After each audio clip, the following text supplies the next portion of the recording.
नमस्कार दोस्तों, स्वागत है आपकी अपने YouTube channel yes for study में। आज हम सब फिर एक नए वीडियो के साथ क्लास की शुरुआत करते हैं। आज की आपकी क्लास आपके आने वाले सीटेट एग्जाम के लिए मोस्ट इंपॉर्टेंट है। सीटेट एग्जाम में जो क्वेश्चन पूछे जाते हैं वह आपके एनसीईआरटी से पूछे जाते हैं। सबसे पहले आपको यह बताते हैं एनसीईआरटी से क्यों क्वेश्चन पूछे जाते हैं। बुक तो और बहुत सारी हैं, लेकिन क्वेश्चन एनसीईआरटी से ही क्यों आते हैं? क्योंकि दोस्तों जो सीटेट का एग्जाम होता है इसका आयोजन पूरे भारत में किया जाता है। ऐसा नहीं सिर्फ एक राज्य का यह एग्जाम होता है। जब इसका आयोजन पूरे भारत में हो रहा है तो इसमें जो क्वेश्चन पूछे जाएंगे ऐसी बुक से पूछे जाएंगे जो पूरे भारत में चलती हो। ऐसी बुक से नहीं पूछे जाएंगे जो सिर्फ एक राज्य में चलती हो। इसलिए एनसीईआरटी आपकी वह बुक है जो पूरे भारत में चलती है। इसलिए सीटेट में जो क्वेश्चन पूछे जाते हैं वे आपके एनसीईआरटी से ही पूछे जाते हैं। दोस्तों, अगर आप इस चैनल पर नए हैं तो चैनल को जरूर सब्सक्राइब कर लीजिए और अपने दोस्तों के साथ भी जरूर शेयर करिए।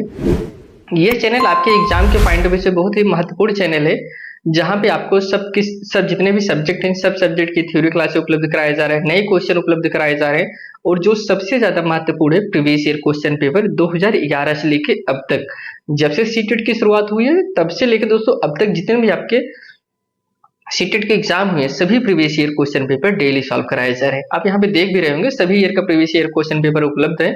आपको जिस भी ईयर का प्रीवियस ईयर क्वेश्चन पेपर को सॉल्व करना हो उसका लिंक आपको डिस्क्रिप्शन में मिल जाएगा, वहां से जाके आप उस ईयर का प्रीवियस ईयर क्वेश्चन पेपर को सॉल्व कर सकते हैं। आज जो क्लास हम सब कवर कर रहे हैं वो है आपका क्लास 6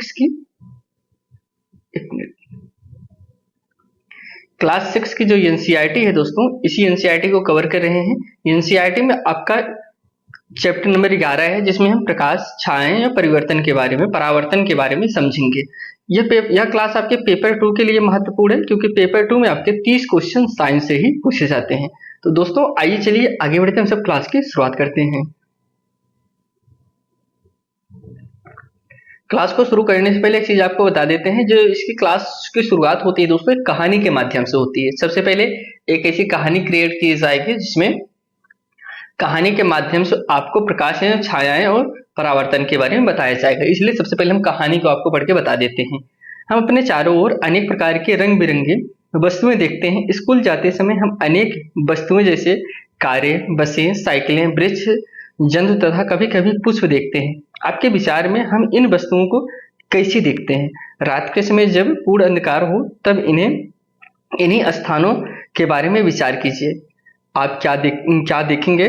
मान लीजिए रात के समय आप पूर्णतः अंधेरे कमरे में जाते हैं। क्या आप कमरे में रखी हुई किसी भी वस्तु को देख पाते हैं? आगे करें।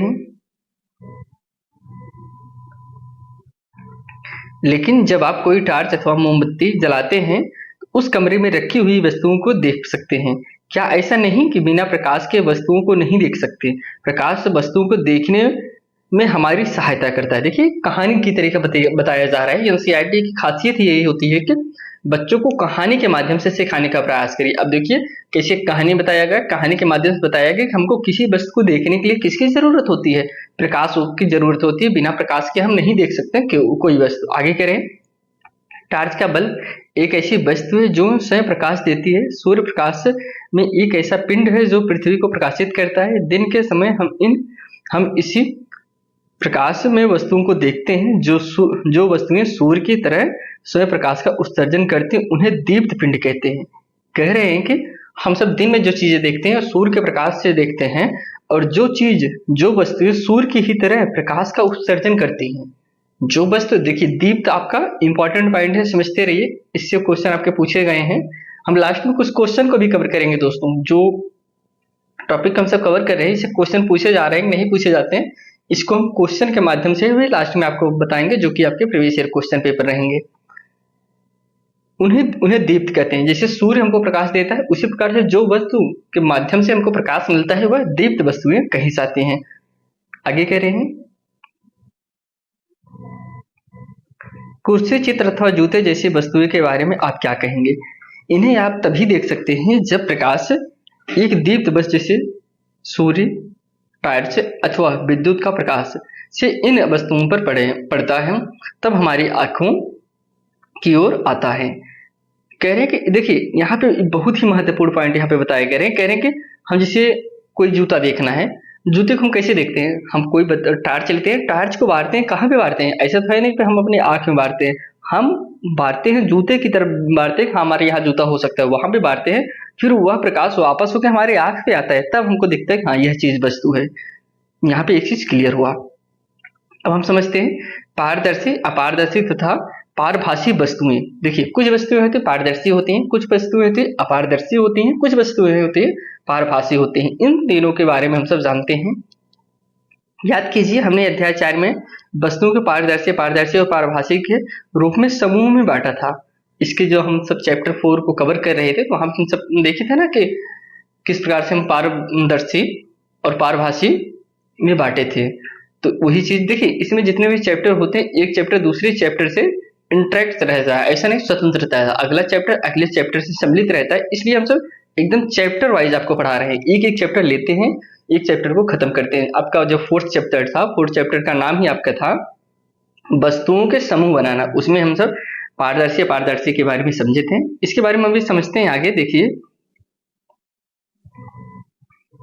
कह रहे हैं यदि हम किसी वस्तु के आर पार नहीं देख सकते तो वह अपारदर्शी है। जब आप किसी वस्तु के आर पार नहीं देख सकते, जैसे अभी आप बुक ले लीजिए, बुक अपने आँख के सामने लगा लीजिए, आपके बुक तो उस तरफ दिखेगा नहीं दिखेगा, लेकिन प्लास्टिक लेंगे तो प्लास्टिक से उस तरफ दिखता है।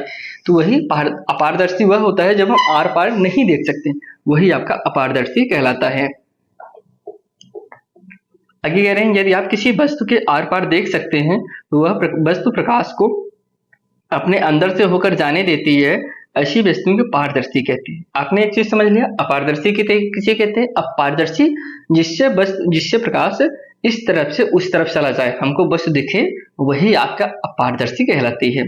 कुछ वस्तुओं से आर पार देख सकते हैं परंतु बहुत से अस्पष्ट नहीं, ऐसी वस्तुओं को पारभासी कहते हैं। देखिए अब तीनों चीज यहाँ पर हम क्लियर कर दे रहे हैं। एक तो होता है अपारदर्शी जब एकदम से वस्तु को उस तरफ न देखा जा सके, जैसे दरवाजा हो गया। एक होता पारदर्शी, पारदर्शी मतलब कि एकदम क्लियर दिखाई दे, जैसे जो कांच होता है, कांच की खिड़की लगा लेते हैं तो एकदम क्लियर दिखाई देता है, उस तरफ इस तरफ एकदम क्लियर दिखाई देता है, वह आपका पारदर्शी कहलाता है। अब पारभासी मतलब कि ये कांच आता है दोस्तों एकदम मेटी कलर में रहता है, मेट में रहता है, उस तरफ आर पार नहीं दिखता, लेकिन प्रकाश का आवागमन थोड़ा बहुत होता रहता है, तो वह आपका पारभासी कहलाता है। पारभासी मतलब कि जो बहुत अस्पष्ट नहीं दिखाई देता, वही आपका पारभासी कहलाता है। हमने यहाँ पे अपारदर्शी, पारदर्शी और पारभासी को क्लियर कर लिया। आइए हम सब अगले पॉइंट में बढ़ते हैं। यहाँ पे आप चित्र में देखेंगे बच्चा देखने का प्रयास कर रहा है, वस्तुओं का यह देखने के लिए परीक्षण करना कि प्रकाश को अपने में से जाने देती है अथवा नहीं। तो इस प्रकार से देखने को एक बच्चा प्रयास कर रहा है, लेकिन आप कंसेप्ट यहाँ पे क्लियर हो गया होगा पारदर्शी और पारभासी अपारदर्शी में। यहाँ पे आपको कुछ लिख के बताना है। वस्तु के आर पार देखना संभवतः पूरा आंशिक बिल्कुल नहीं। टिप्पणी कीजिए अपारदर्शी अपारदर्शी पारभासी वस्तुएं। जैसे पेंसिल की बात की, पेंसिल है, रबड़ की गेंद है, इस प्रकार से बच्चों को करने के लिए दिया जाता था। एनसीईआरटी में बच्चों को करके सीखने के पर बल दिया जाता है। ऐसा नहीं कि हम सिर्फ रट दें आप पढ़ लें, ऐसा बच्चों के साथ नहीं किया जाता। बच्चे खुद से उसमें इंगेज हों और करने का प्रयास करें। लेकिन चूंकि हमको इससे मतलब नहीं है, हमको जिसके मेन पॉइंट है उस पॉइंट को समझना है जिससे आपके एग्जाम में क्वेश्चन पूछे गए हैं। अब हम समझते हैं छायाएं वास्तव में क्या होती हैं। जो हमारी छाया पड़ती है, जब कभी रात में आप चलती रहिए, आपके बगल छाया पड़ेगी, प्रकाश पड़ता है तो छाया पड़ती है। यह छायाएं वास्तव में होती क्या हैं? अब प्रत्येक अपारदर्शी वस्तु को धूप में जमीन से कुछ ऊंचाई पर एक एक करके पकड़िए। धरती पर आप क्या देखते हैं? आप जानते हैं कि धरती पर बने ये गहरे काले धब्बे वस्तुओं की छाया के कारण हैं। कभी कभी आप वस्तुओं की छाया देखकर वस्तु को पहचान सकते हैं। मैदान में कागज की एक शीट बिछाइए, किसी सामान्य जानकार अपारदर्शी वस्तु की ऊंचाई पर। देखिए ये क्रियाकलाप के माध्यम से बता रहे हैं, लेकिन हम छाया आपको बताते हैं। छाया का मतलब होता है कि जब आप जैसे कोई वस्तु पड़ी है, आप शायद है, कभी कभी आप चित्र नहीं देखते लेकिन छाया देख के बता देते हैं कि ये वस्तु कौन सी है, ये जानवर कौन सा है, आप छाया से ही समझ पहचान लेते हैं। यही छाया कही जाती है। इसके जो कुछ क्रियाकलाप हैं इसे आप करिए, करने के लिए हम आपको पढ़ के बता देते हैं। हाथ में इस प्रकार पकड़िए कि उसकी छाया जमीन पर बिछी कागज की शीट पर पड़े। जब आप वस्तु को पकड़ते हैं, पकड़े हुए हो, तो उस समय अपने किसी मित्र से छाया के बाहरी रेखा खींचने के लिए कहिए। इस प्रकार अन्य वस्तुओं की छायाओं के बाहरी रेखाएं खींचिए। अब अपने कुछ अन्य मित्रों से छायाओं की बाहरी रेखाएं देखकर वस्तुओं की पहचानने के लिए कहिए। वे कितनी वस्तुओं की सही पहचान कर सकते हैं? चाहे आप अपनी छाया किसी अंधेरे कमरे में अथवा रात में जब कोई प्रकाश नहीं होता है तो देखते हैं, क्या आपको उस समय भी कोई छाया दिखाई देती है जब कमरे में प्रकाश स्रोत के अतिरिक्त अन्य कुछ नहीं होता? ऐसा प्रतीत होता है कि छाया देखने के लिए हमें कोई प्रकाश स्रोत अथवा प्रकाश के पथ में कोई अपारदर्शी वस्तु चाहिए। क्या इससे अतिरिक्त और कोई अन्य वस्तु भी चाहिए? देखिए, हमको छाया देखने के लिए क्या चाहिए उसी की बात करें। आप अंधेरा रहता है तो वहां पे छाया देखते हैं, लेकिन एकदम अंधेरा रहता है, बिना प्रकाश के आप छाया नहीं देख सकते हैं। अगर एकदम अंधेरा ही हो गया तो फिर आप छाया कैसे देखेंगे? छाया नहीं देख सकते। वही कह रहे हैं कि हमको छाया देखने के लिए भी किसकी जरूरत होती है? प्रकाश की जरूरत पड़ती है। आइए हम सब अगले कुछ पॉइंट देखिए। यहाँ पे चित्र में किस तरीके से दिखाने का प्रयास किया जा रहा है, आप चित्र से क्लियर हो जाएंगे। छाया पर्दे पर ही बनती है। छाया पर्दे पर बनती है, जमीन पर भी बनती है दोस्तों। ऐसा नहीं कि आप कहते जमीन पर नहीं।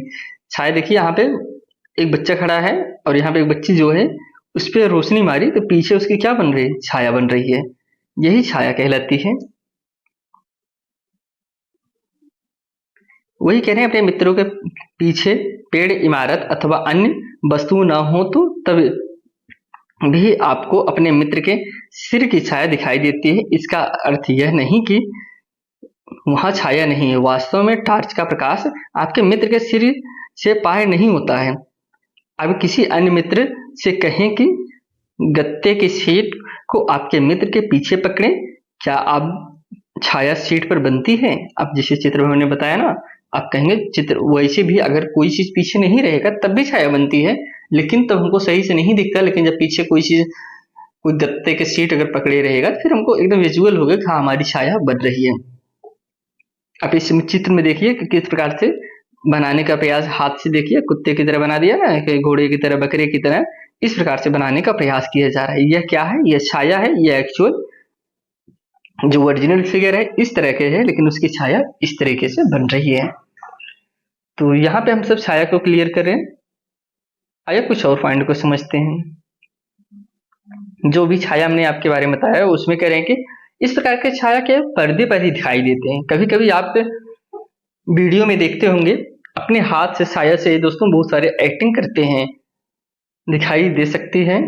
जमीन, कमरे की दीवारें, इमारतें अथवा इस प्रकार के अन्य सतहें आपको दैनिक जीवन में दिखाई देने वाली अनेक छायाओं के लिए पर्दे की तरह कार्य करती हैं। छायाओं से हमें वस्तुओं की आकृतियों के बारे में कुछ जानकारी प्राप्त होती है। कभी कभी तो छाया हम सभी को वस्तुओं की आकृतियों के बारे में भ्रमित भी कर सकती है। चित्र इतने में आप देख सकते हैं कुछ छायाएं दिखाई गई हैं जिन्हें हम अपने हाथों से बना कर विविध जानवरों की छाया होने का भ्रम उत्पन्न कर सकते हैं। ना ये मजेदार बात है? करें कभी कभी छाया हमको भ्रम उत्पन्न भी कर देती है। आप रात, जैसे कभी आपके साथ भी हुआ होगा कि आप रात में उठते होंगे, ऐसा लगेगा कोई आदमी खड़ा है, लेकिन जो कि आप पास में जाकर देखते होंगे आदमी नहीं रहता। वह किसी पेड़ की छाया, किसी डाली की छाया बन के एक आदमी का स्ट्रक्चर की तरह दिखने लगता है। आप यहाँ चित्र में देख भी रहे होंगे ना कि किस तरीके से बच्चा जो है अपने हाथ से ही जानवरों का छाया बना दे रहा है। अगर सिर्फ आप छाया देखेंगे आप डर जाएंगे कि कोई जानवर है। तो इस प्रकार से छाया को समझ लिए। आगे बढ़ते हैं। अब क्रियाकलाप जो 4 है, करें स्कूल के मैदान में धूप में एक कुर्सी रखिए। आप कुर्सी की छाया से क्या अवलोकन करते हैं? क्या छाया से कुर्सी की सही आकृति का ज्ञान होता है? यदि आप कुर्सी थोड़ा सा घुमा दे तो कुर्सी की छाया की आकृति में किस प्रकार का परिवर्तन होता है? एक पतली नोटबुक लेकर उसकी छाया को देखिए। इसके पश्चात एक आयताकार डिब्बा लीजिए और उसकी छाया देखिए। क्या दोनों छायाएं समान आकृति की प्रतीत होती हैं? करें आप इस प्रकार से देख सकते हैं छाया में कैसे अलग अलग, जैसे कुर्सी है, कुर्सी से आप रखेंगे सही दिखेगा, थोड़ा सा हिला देंगे दूसरे तरीके से दिखने लगेगा।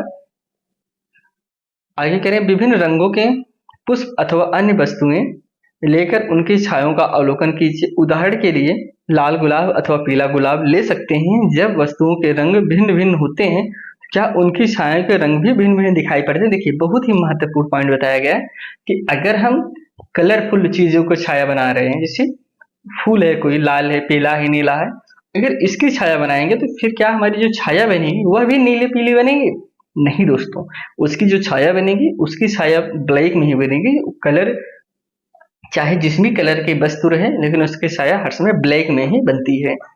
एक लंबा बॉक्स लीजिए तथा पृथ्वी पर बनी उसकी छाया को ध्यान से देखिए। अब आप बॉक्स को इधर उधर गति कराते तो उस समय आप छाया के आकार में होने वाले परिवर्तन को देख सकते हैं। बॉक्स की छाया कब सबसे छोटी बनती है? तब जब आप बॉक्स के बड़े फलक को सूर्य के आगे कह रहे हैं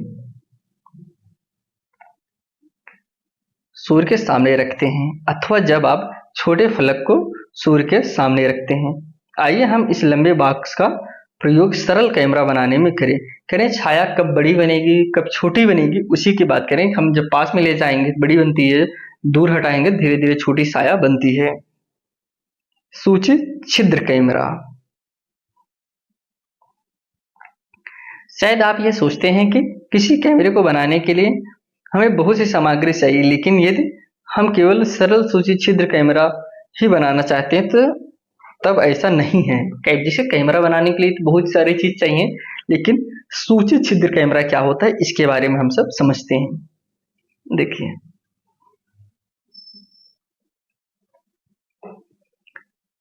दो ऐसे बॉक्स लीजिए जिनमें से एक बॉक्स दूसरे के भीतर बिना अंतराल के खिसक सके।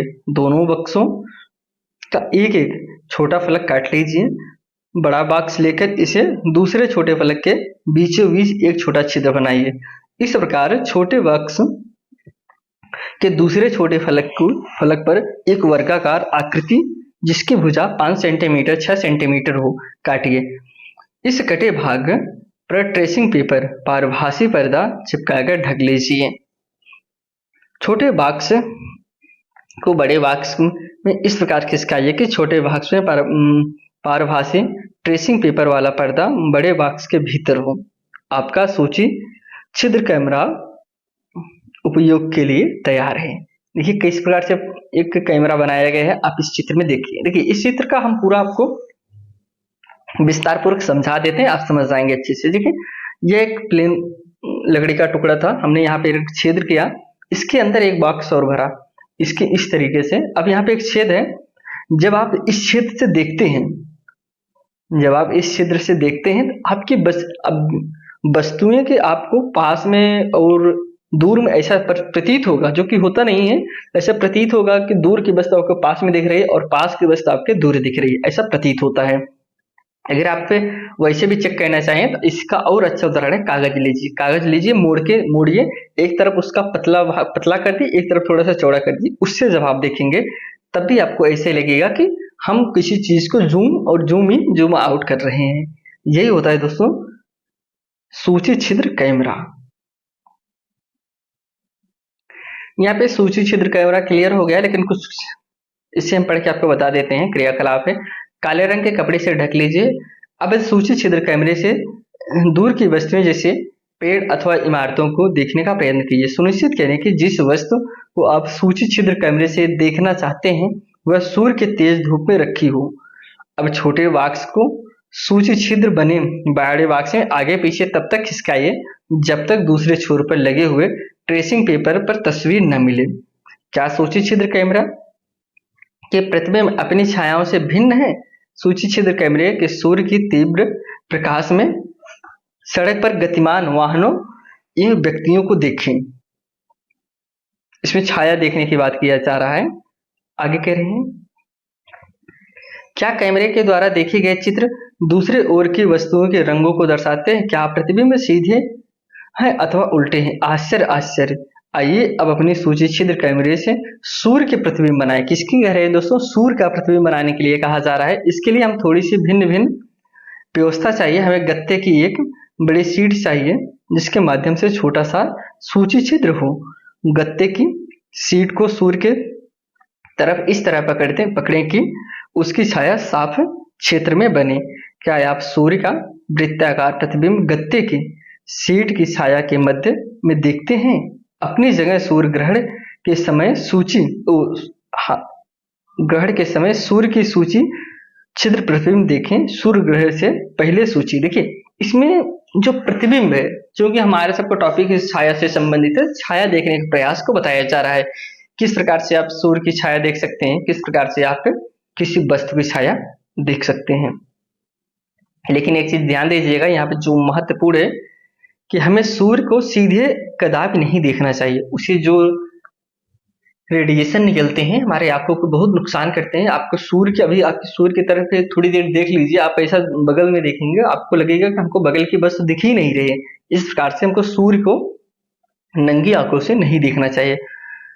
छिद्र तथा पर्दे को इस तरह से व्यवस्थित करें कि सूर्य का प्रतिबिंब पर्दे पर साफ बने। सूर्य ग्रहण आरंभ होने पर सूर्य के प्रतिबिंब देखें। आप अवलोकन करेंगे कि ग्रहण प्रारंभ होने पर सूर्य के प्रतिबिंब का एक भाग धीरे धीरे काला होता जाता है। जैसे कि आपको पता होगा सूर्य ग्रहण में होता क्या है, सूर्य ग्रहण में यही होता है धीरे धीरे एक एक थोड़ा थोड़ा भाग काला होता जाता है।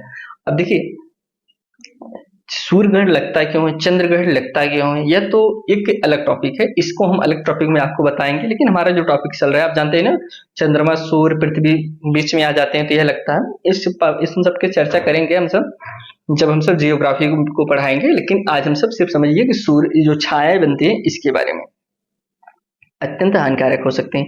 प्रतिबिंब में एक रोचक सूची छिद्र कैमरा है। कभी कभी हम ऐसे वृक्ष के नीचे से गुजरते हैं जिसमें ढेरों पत्तियां होती हैं, तब हमें उस पेड़ के नीचे सूर्य के प्रकाश के धब्बे दिखाई देते हैं। कभी कभी दोस्तों कह रहे हैं कि जो सूर्य है, जैसे आप किसी पेड़ के नीचे से गुजर रहे हैं, आप यहाँ चित्र में भी देख रहे होंगे छोटे छोटे क्या दिख रहे हैं, धब्बे दिख रहे हैं। धब्बे आ कहाँ से रहे हैं, धब्बे आ रहे हैं दोस्तों जो पेड़ की पत्तियां हैं उससे प्रकाश से जो छाया बन रही है वही छाया नीचे पड़ रही है। यही कह रहे हैं कि हमको ऐसे भी देखने को छाएं ऐसे भी देखने को मिलती हैं। आगे करें प्रतिबिंब देखें तो सूर्य के प्रतिबिंब के साथ क्या होता है, क्या वे प्रतिबिंब भी हमें उल्टे दिखाई देते हैं। करें सूर्य का जो प्रकाश होता है क्या वह भी हमको उल्टा दिखाई पड़ता है। पहले का कुछ अन्य विचार है। निश्चय ही ये सब परिणाम जो हम देख रहे हैं जैसे छायाएं का बनना, सूची छिद्र प्रतिबिंब आदि तथा आदि तभी संभव है जब प्रकाश केवल सरल रेखा में गमन करता है। कह रही उसके दिमाग में एक तुरंत क्वेश्चन आया कि यह सब हम तभी देख सकते हैं जब प्रकाश एक सरल रेखा में गति करे। अगर प्रकाश जिगजैग गति में करें, जैसे प्रकाश ऐसे गति करें क्या हम देख सकते हैं, या फिर ऐसे गति करें सीधा सीधा गति करें तब हम देख सकते हैं। उसके दिमाग में ऐसा थॉट आया कि हम किसी चीज की छाया तभी देख सकते हैं जब वह सीधी रेखा में और सरल रेखा में गति करें। क्रियाकलाप 6 है। आइए पाइप का एक छोटा टुकड़ा अथवा रबड़ की लंबी नली लें। कमरे में एक तरफ एक मोमबत्ती जलाकर मेज पर रखें। अब कमरे में दूसरी तरफ खड़े।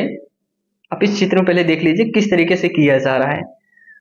ऐसे सीधा प्रकाश को देखा जा रहा है, मोमबत्ती जलाएगा, सीधा सीधे प्रकाश को देखा गया, फिर थोड़ा सा जिस सहारे से हम प्रकाश को देख रहे थे नली के द्वारा वह नली टेढ़ी कर दी गई।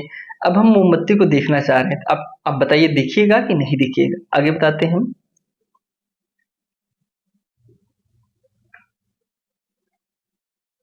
करें होकर पाइप से मोमबत्ती को देखें। चित्र इतने में क्या मोमबत्ती दिखाई देती है। जब आप मोमबत्ती को देख रहे हैं तब पाइप का थोड़ा सा मोड़िए चित्र की तरह। क्या आप मोमबत्ती दिखाई देती है। पाइप को अपने दाईं ओर बाईं ओर घुमाइए। क्या अब आप मोमबत्ती देख सकते हैं। आप इससे क्या निष्कर्ष निकालते हैं। यह दर्शाता है कि प्रकाश एक सरल रेखा में गमन करता है। क्या ऐसा नहीं कि इस कारण जब कोई अपारदर्शी बस इसे रोकती है तो उस वस्तु की छाया बनती है। कह रहे हैं अब यहां से एक निष्कर्ष निकल गया कि जो छाया और जो प्रकाश होता है वह ये कैसे गमन करता है, वह एक सरल रेखा में गमन करता है। वही चीज अगर जब कोई चीज अपारदर्शी वस्तु है प्रकाश को रोकता है उसकी भी तो छाया बनती होगी, वही यहाँ पे क्लियर किए हैं। आइए हम सब अब समझते हैं दर्पण तथा परावर्तन। दर्पण तथा परावर्तन के बाद अगर हम आपको बताएं जैसे कोई चीज प्रकाश पड़ता है कहीं भी पड़ता है, फिर अगर आगे वह नहीं जा पा रहा है तो वहां से परावर्तन हो जाता है, वापस चला जाता है। तो उसको समझते हैं। हम सभी घर पर दर्पण का प्रयोग करते हैं। आप दर्पण में अपने चेहरे को देखते हैं। जो आप देखते हैं वह दर्पण में आपके चेहरे का परावर्तन होता है। ऐसा नहीं जो हम दर्पण में देखते हैं सिर्फ हमारा ही, वो हमारा परावर्तन होता है, ना कि मतलब कि हमारा सीधा सीधा नहीं होता, वो हमको वापस दे रहा है। परावर्तन मतलब वापस आना, तो हमको हम हमारा चित्र उसमें देखते हैं, फिर वह रिटर्न आता है तो हमको वह चित्र दिखाई देता है। हम दर्पण के सामने रखी हुई वस्तुओं का परावर्तन भी दर्पण में देखते हैं। कभी कभी हम झील अथवा तालाब में पानी में पेड़ों, इमारतों तथा अन्य वस्तुओं का भी परावर्तन देखते हैं। कुछ क्रियाकलाप करते हैं फिर उसमें और क्लियर हो जाएगा। यह क्रियाकलाप रात के समय अथवा एक अंधेरे में कमरे में किया जाना चाहिए। अपने किसी मित्र से कहिए कि वह एक हाथ से दर्पण ले, कमरे के एक कोने खड़ा हो जाए, एक हाथ से टार्च लेकर आप कमरे के दूसरे कोने से खड़े हो जाएं। टार्च के कांच को अपनी अंगुलियों से ढक लीजिए तथा टार्च को जलाइए। किरण पुंज प्राप्त करने के लिए अपनी अंगुलियों को बीच कुछ जगह छोड़ें प्रकाश पुंज को। अब देखिए परावर्तन, आप देख रहे हैं किस तरीके से परावर्तन हो रहा है। प्रकाश यहाँ पे इसमें जा रहा है, यहाँ से फिर इस पे परावर्तन हो रहा है। यही होता है दोस्तों प्रकाश का परावर्तन। प्रकाश जो है टकरा के एक दिशा से दूसरे दिशा में परावर्तन होती है।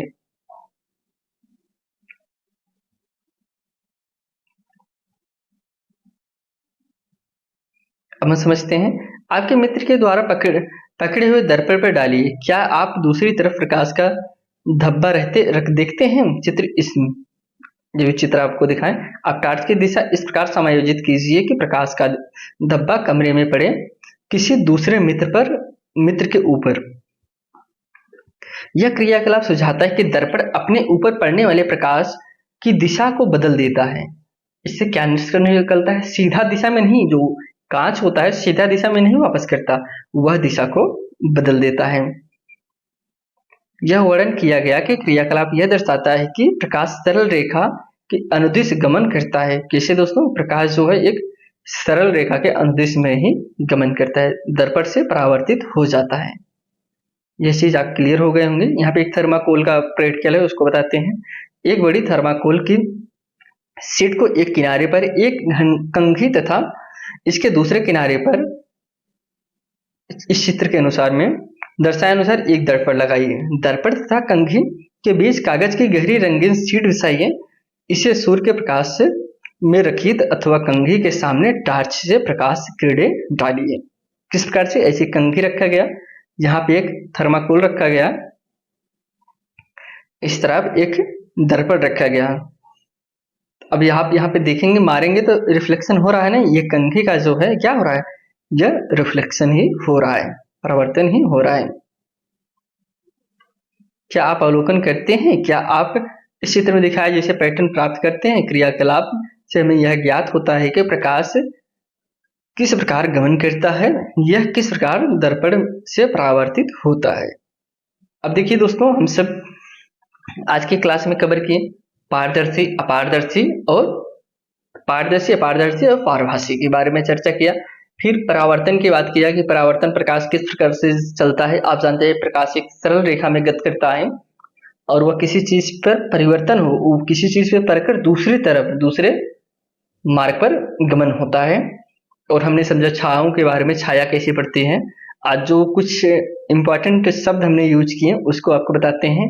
दीप्त के बारे में समझ आता है। दीप्त जैसे सूर्य हमको प्रकाश देता है, उसी प्रकार से हम जो भी कोई वस्तु को प्रकाश के लिए यूज करते हैं वो आपके दीप्त कहलाती है। दर्पण की बात किया, अपारदर्शी, सूची छिद्र कैमरा, परावर्तन, छाया, परभासी और पारदर्शी के बारे में चर्चा किया। आज की क्लास की हम सारांश को समझते हैं। आज के क्लास का निष्कर्ष क्या निकला? अपारदर्शी वस्तुएं प्रकाश को अपने से होकर नहीं जाने देती हैं, पारदर्शी वस्तुएं प्रकाश को अपने से होकर जाने देती हैं तथा इनके दूसरी ओर रखी वस्तुओं को स्पष्ट देख सकते हैं। पारभासी वस्तु प्रकाश के कुछ भाग को अपने में होकर जाने देती हैं। जब प्रकाश के पथ में कोई अपारदर्शी वस्तु आ जाती है तो छाया बनती है।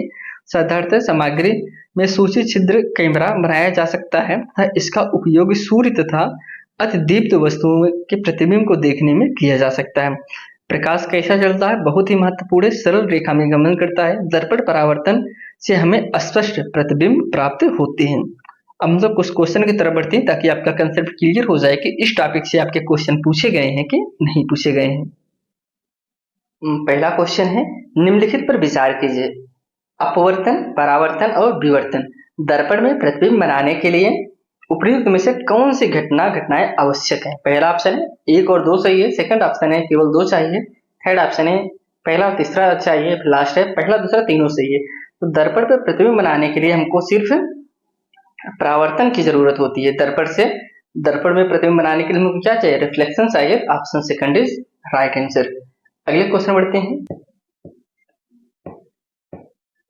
कह रहे हैं व्यक्ति वस्तुओं को देख पाता है कब देख पाता है? वस्तु पर प्रकाश पड़े, सेकंड है जब व्यक्ति की आंखों पर प्रकाश पड़े, लास्ट है जब वस्तु